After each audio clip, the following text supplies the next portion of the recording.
Hello future tech leaders, I am Sindhuja. Based on my own experience, I know that learning the right skills can shape our future. What if I say learning was as thrilled as the tech world itself?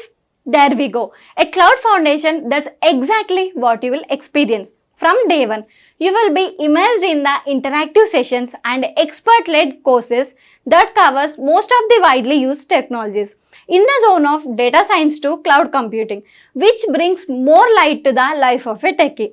I'm so excited to help you and unlock the true potential of a technology. Well, then why to wait? Let's see what it unfolds. Let's get started. We will get started with storage accounts. And within storage accounts, what are the options that we have? We will discuss about them.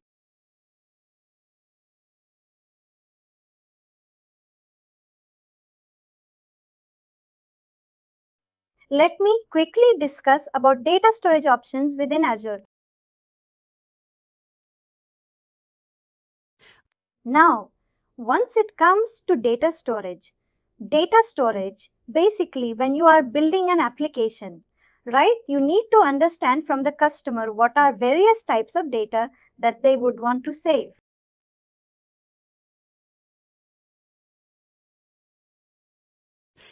Depending upon types of data, they will be able to choose the right kind of option available within Azure platform.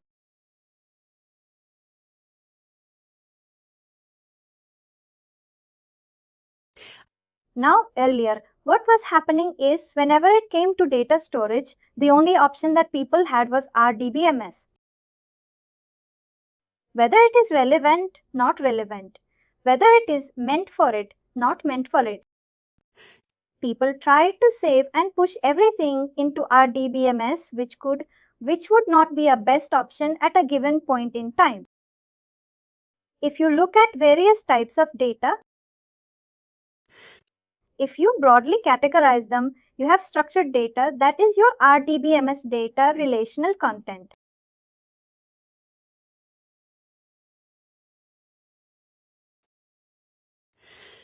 In these scenarios, Microsoft gives you a number of options like a SQL Vim's SQL database as a service. In this scenario, you have SQL, you have SQLF, SQL, you have SQL, you have MariaDB, you have PostgreSQL.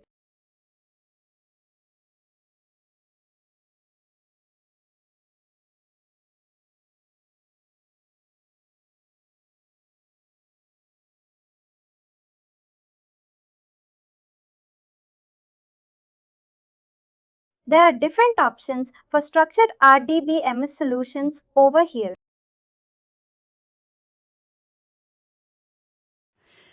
Along with this, if you want to use any other database like Oracle, you can make use of virtual machines.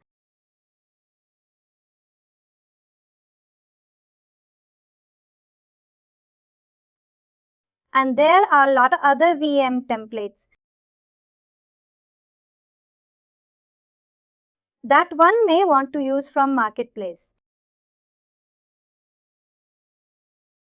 Because there are a lot of other options which are available for a database. Second resource that you see is semi-structured data.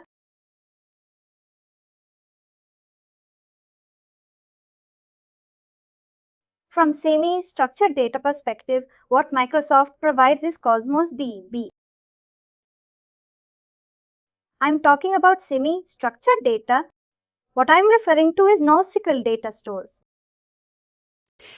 Now, while Microsoft was focusing only on SQL Server, the entire industry started moving towards NoSQL.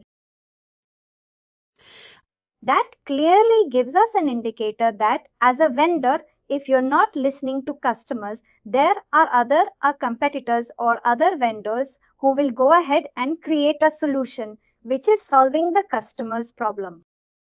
And that's what customers are looking at today. They will start working with a vendor. Whether you have a legacy of 30 years, 40 years, doesn't matter.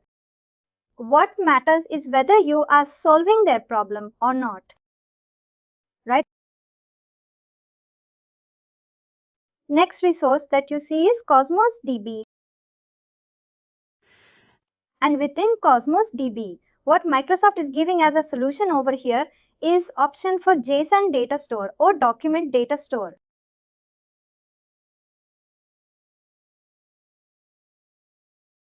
For document data store, you have document DB, which is using SQL API.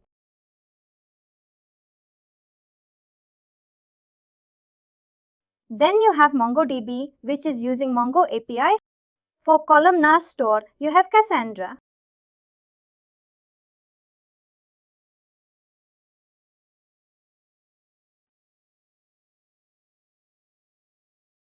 For graph-based database, you have Gremlin.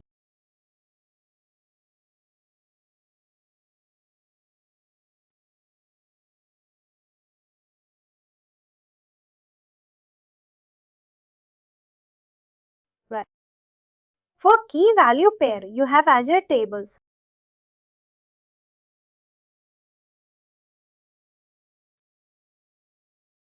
Right. Depending upon what is your need right now, what type of data you want to store, Cosmos DB provides solutions for each of these members. Now the next question here would be, are these the only number of databases that we have or no SQL data stores that we have? No, there are a lot of other algorithms as well. But there you have different vendors with different set of algorithms, which is fast, which is slow, but most generic ones are over here.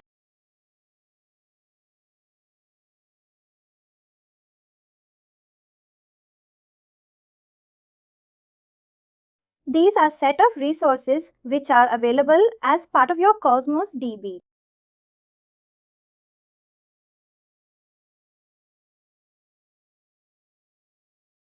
Along with this, you have in-memory data storage.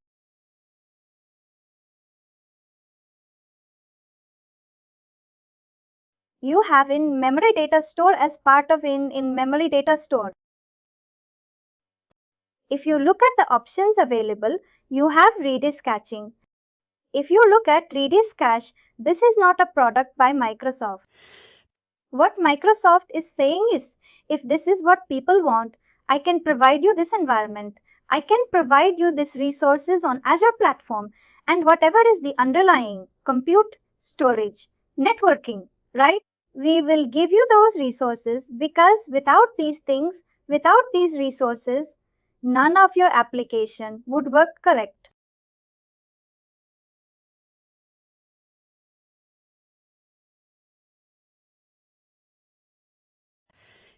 Let me provide you the foundations, aspects of foundational resources that on top of it you can build your entities. This is what Microsoft is providing as part of Redis cache. Now the next template you have over here is unstructured data storage.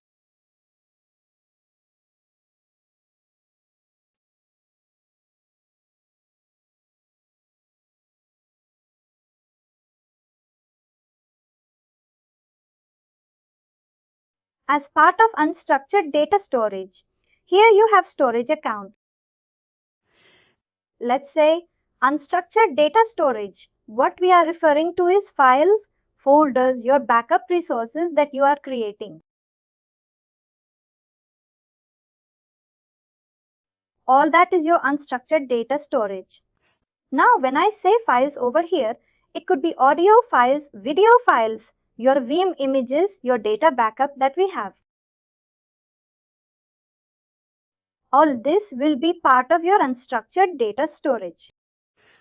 For unstructured data storage, you have your storage account, data storage account. Now within storage account, here also you have number of options. Once it comes to storage account, within storage account, you have services in terms of blob storage or container services, right along with the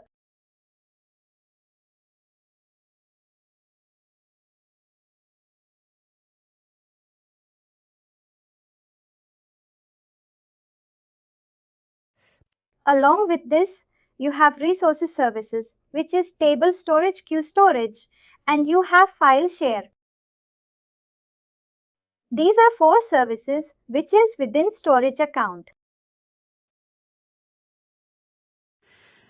Depending upon what type of data you have, you can go for a specific data storage option within your Azure environment. This is the first step of data storage account. Now in this session, let's focus on implementation of storage account, where we are going to discuss about various details. Within Blob storage, right? How do you secure your storage account, enabling appropriate access to your environment? That's what we are looking at.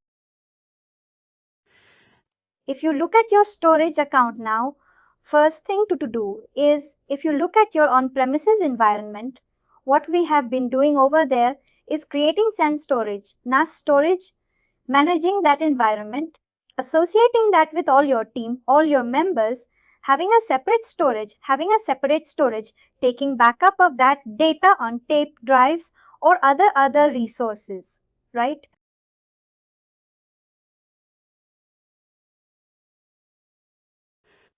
Creation, storage and management. These are some of the main hectic aspects that we have once it comes to your storage options. If you look at your storage environment, or your storage as a service, all these aspects are taken care by Microsoft. In terms of accessibility, you can associate this with your Azure Active Directory.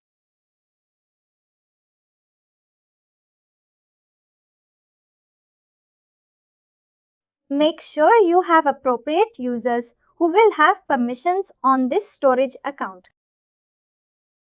If you look at the categories over here, we already discussed about that.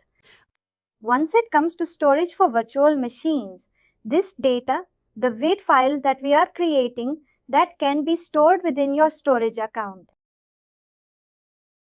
Or let me add one more section here, which is virtual machine disks or disks that you have.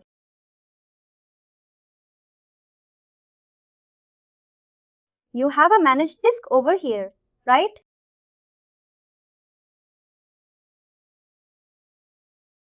Any of these resources that you have in terms of storage account, you can go into that. Any of the unstructured data that can go into Azure Storage, and within Azure Storage, it can go into structured, unstructured or semi-structured data. If you look at your storage account storage from the perspective of what is the kind of ops that you want, that is input output per second, you can go for head or you can go for SIDS.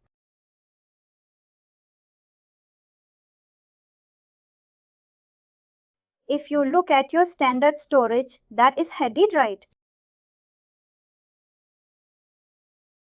Here, what we are looking at is in case of SIS standard and you have SIS premium, right?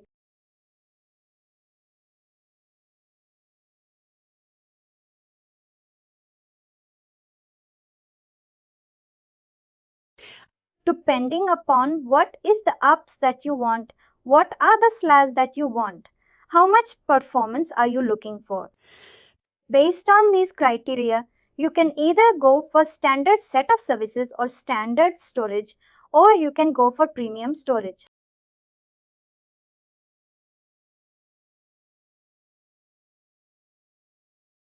These are the services I was talking about. First service that you see is the Blob service.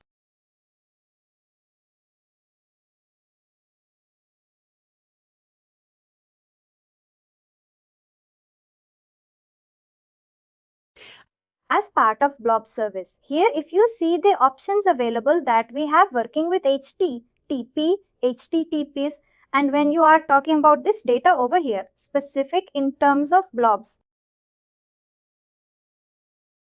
this is where we have 3 types of them.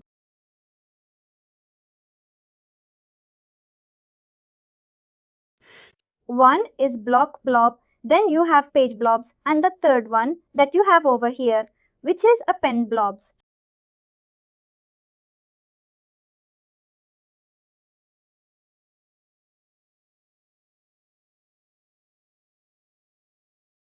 depending upon whether you are going for streaming data, right?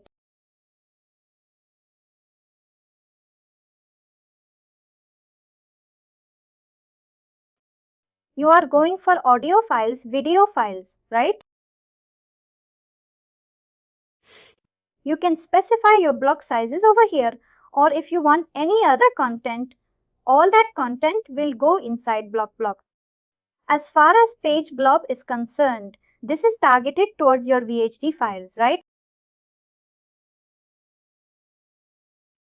As far as append blob is concerned, this is targeted towards log files. Depending upon what type of data that you are storing, you can specify which kind of container resource you want to use over here. Once it comes to your storage services, especially once it comes to Azure Storage Services, you can store up to 5 petabyte of data,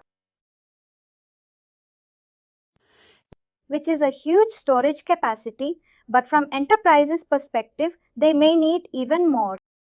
What we can do is we can raise a ticket with Microsoft, right? They can help you extend your storage account or help you with solutions. How you can work with your resources here. Once it comes to Azure files, this is targeted towards your drives that you are mapping to your in-system, right? And this is based on SMB 3.0. When you look at your Azure queues or tables, this is more to be from a developer's perspective, where you would use it for application communication or application integration. We will come to this part. Once we discuss about the messaging and events over there, in those contexts, you can make use of queues. As far as tables are concerned, we can use tables directly over here.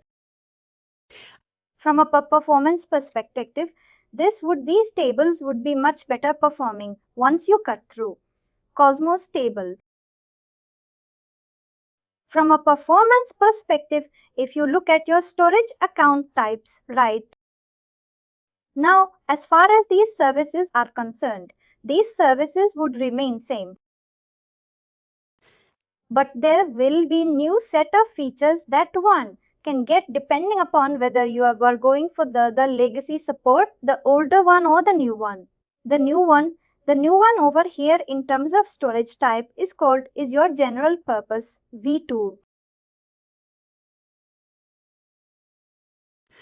You can go to your V2 resources, version 2 resources, which will provide you with recent details. We already mentioned about the services over here. All these services will be available depending upon which type of storage you are going for. Let me show you the options over here. As far as storage account, while you are creating a storage account, whatever resource group name you want to create, as far as the storage account is concerned, whatever region you want to mention.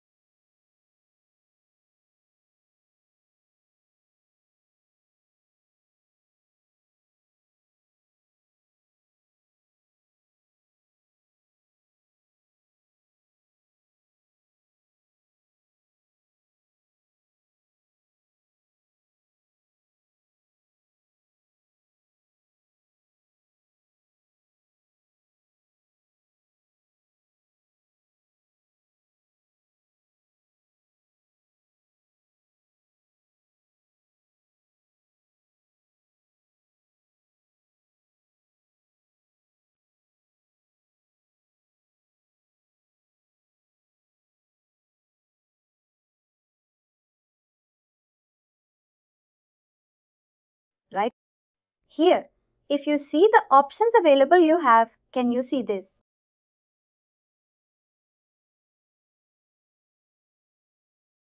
The UI has changed now. Here, if you see it says, if you want to go for legacy storage, which is V1, please click here. Because most common resource that people are using today is V2. Right. It has made V2 as default. If somebody still wants to go for V1, they can click here. If you see the options available, you have standard and premium. In case of premium, there is only premium. Basically here, when you say standard and premium, the purpose of premium is SSD. And for SSD, the replication which is going to happen will only be local. That's the core purpose of that's how you will get the performance. Whereas if you look at standard, for standard, you have number of options available here. From replication perspective,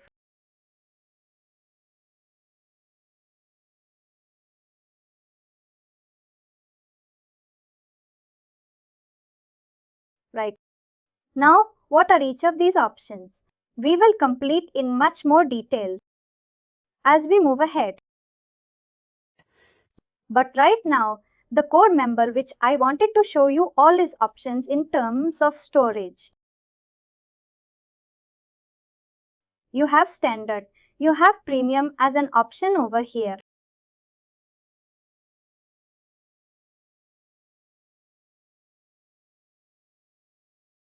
Let's go to the next resource here. If you look at the storage account type, you can either select Blob storage over here, right? And as part of Blob storage, you will only be storing the Blob resources over here. You don't want to use tables disk. Now that is your choice. As an architect or as a storage account creator, you decide what kind of content you want to save over here. Based on that, you can make your provisions. Now the question would be, what if I use general purpose V2? And in that scenario, all the 4 resources will get created. Do I have to pay for all the 4? Now the answer for this is, once it comes to your general purpose V2, right? Even though you are creating 4 resources, you pay only for what you use. You pay for only what you are using. You don't have to pay for resources that you are not using. Even these services are there. You don't have to pay for it unless you use that service. Are you getting it? Just because you have V1 or V2. This is basically defining the pricing model. But once you start storing the resources, how much you have stored, you have to pay for that. Correct. That's the core concept behind storage account. Even, like I said, it can help you store 5 petabytes of data. Doesn't mean that you have to pay for 5 petabytes when you are starting with it. You have to pay for the amount of data that you are storing inside it.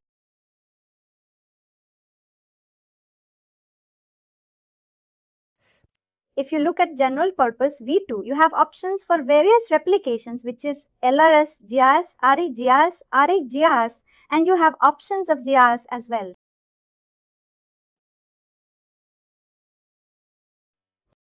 ZRS. There are. Some of them are in preview right now. This is an older slide. Right now, all of them are available. But the only thing that you have to look at is, once it comes to ZRS, this is called as zone replication or zone redundancy. This will be available only in data centers where you have availability zones.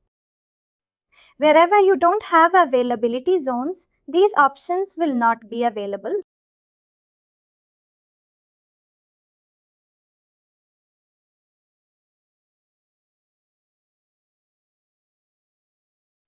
By now, we are aware about what are availability zones and what is the significance of it.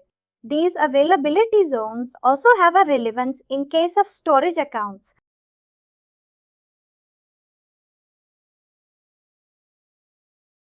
If you look at the replication options, this is what I was mentioning about.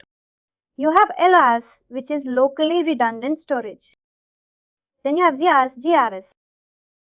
If you want to replicate data across the regions. Right. In that scenario, you should go for GRS. But whenever you are going for GRS, the second copy which gets created is accessible only to Microsoft. Right. If you want to get access to that secondary copy in the next data in the next region which is being created, in those cases you should go for RA-GRS. Right. You get access to the secondary copy. When the replica is happening between two data centers which have availability zones. In those scenarios, you have geo-zone redundant storage. And similarly, like you had for IGRs, you have access geo-zone redundant storage. If you look at the fifth and sixth option, this will give you maximum availability.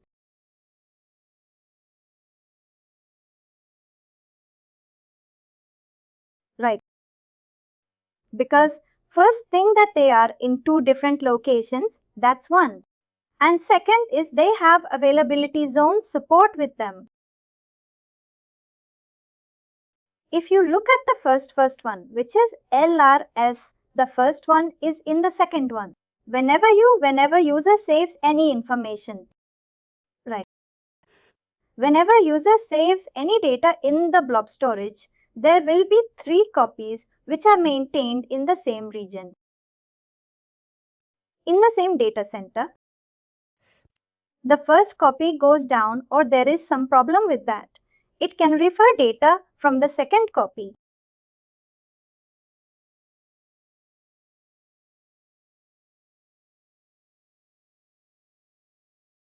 There are 3 copies which is being maintained in the same data center. This is what is referred as LRS. LRS is a bare minimum that you will have to take.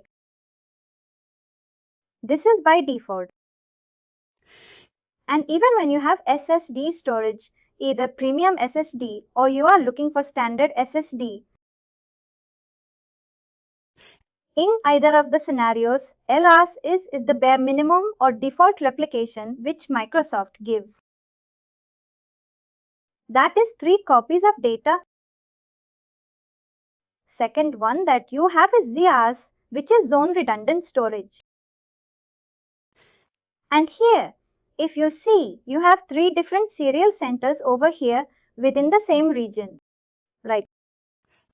And each of them will have different set of our supply, cooling and network connection connectivity. This is what we mentioned earlier. As far as storage account is concerned, they can leverage on these facilities. Here also, there are 3 copies. But these 3 copies are scattered across 3 different data centers. If you look at GRS, as far as GRS is concerned, this is geographically redundant storage. Here there is another 3 copies of data being maintained in another data center.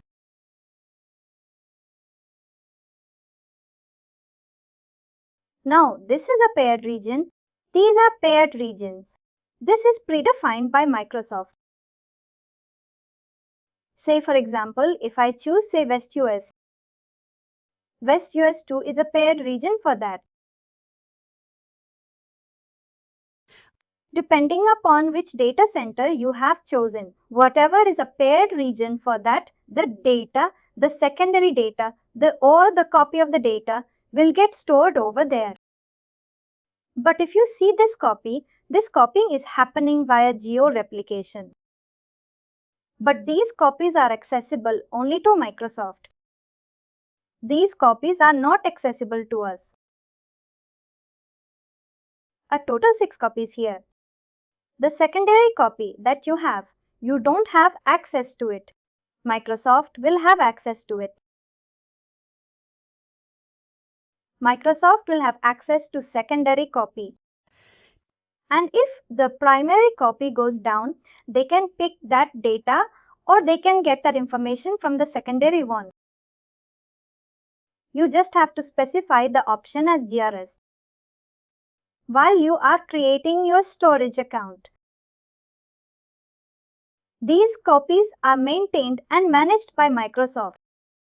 When to use these secondary copies, that will be decided by Microsoft. You would not even come to know about it. Now the question, the issue which I was mentioning about. These copy 4, 5 and 6.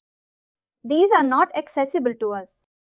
If you want access to this copies 4, 5 and 6. Say, maybe I have some application in the secondary region. And this secondary region, I want to access copy data from copy 4, 5 and 6. This scenario, GRS will not help. You have to go for RA-GRS. In case of RA-GRS, the read-write actions can be done on the primary side. But read actions can be done from the secondary side. That's what it is called as RA-GRS, read access from the secondary side, or the secondary copy which is being created.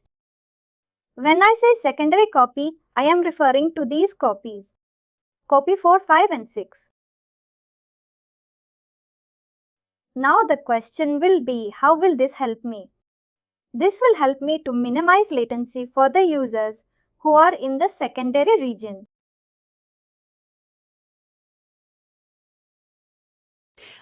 And even if there's some downtime or some problem with the primary copies, I can make these users from their center, from region 1, also to connect with secondary copy.